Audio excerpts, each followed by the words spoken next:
Chapter 4. And he began again to teach by the seaside. And there was gathered unto him a great multitude, so that he entered into a ship and sat in the sea. And the whole multitude was by the sea on the land. And he taught them many things by parables, and said unto them in his doctrine, Hearken, behold, there went out a sower to sow. And it came to pass, as he sowed, some fell by the wayside, and the fowls of the air came and devoured it up. And some fell on stony ground, where it had not much earth, and immediately it sprang up, because it had no depth of earth. But when the sun was up, it was scorched, and because it had no root, it withered away. And some fell among thorns, and the thorns grew up and choked it, and it yielded no fruit. And other fell on good ground, and did yield fruit that sprang up and increased, and brought forth some 30, and some 60, and some 100. And he said unto them, He that hath ears to hear, let him hear. And when he was alone, they that were about him with the 12 asked of him the parable. And he said unto them, Unto you it is given to know the mystery of the kingdom of God. But unto them that are without, all these things are done in parables, that seeing they may see and not perceive, and hearing they may hear and not understand, lest at any time they should be converted, and their sins should be forgiven them. And he said unto them, Know ye not this parable? And how then will ye know all parables? The sower soweth the word. And these are they by the wayside, where the word is sown. But when they have heard, Satan cometh immediately, and taketh away the word that was sown in their hearts. And these are they likewise which are sown on stony ground, who when they have heard the word immediately receive it with gladness, and have no root in themselves, and so endure but for a time. Afterward, when affliction or persecution ariseth for the word's sake, immediately they are offended.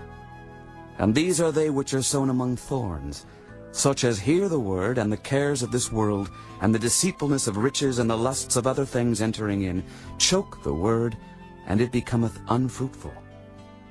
And these are they which are sown on good ground, such as hear the word, and receive it, and bring forth fruit, some 30-fold, some 60, and some 100.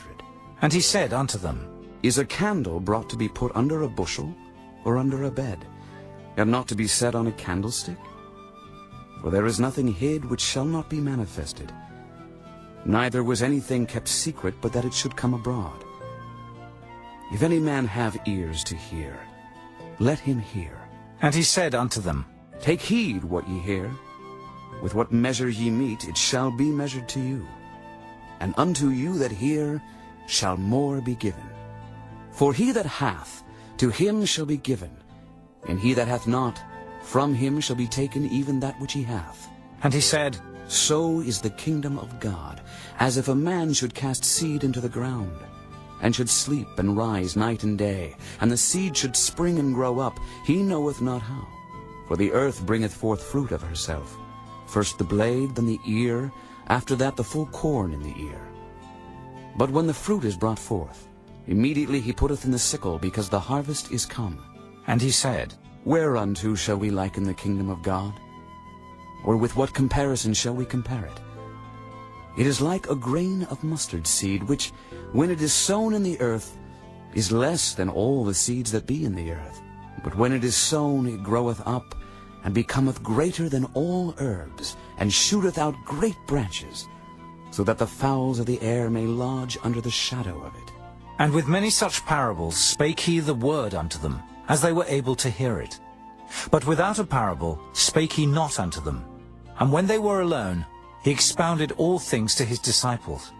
And the same day, when the even was come, he saith unto them, Let us pass over unto the other side. And when they had sent away the multitude, they took him, even as he was in the ship. And there were also with him other little ships.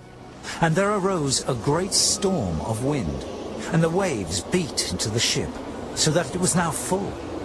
And he was in the hinder part of the ship, asleep on a pillow. And they awake him, and say unto him, Master, carest thou not that we perish? And he arose, and rebuked the wind, and said unto the sea, Peace, be still. And the wind ceased, and there was a great calm. And he said unto them, Why are ye so fearful?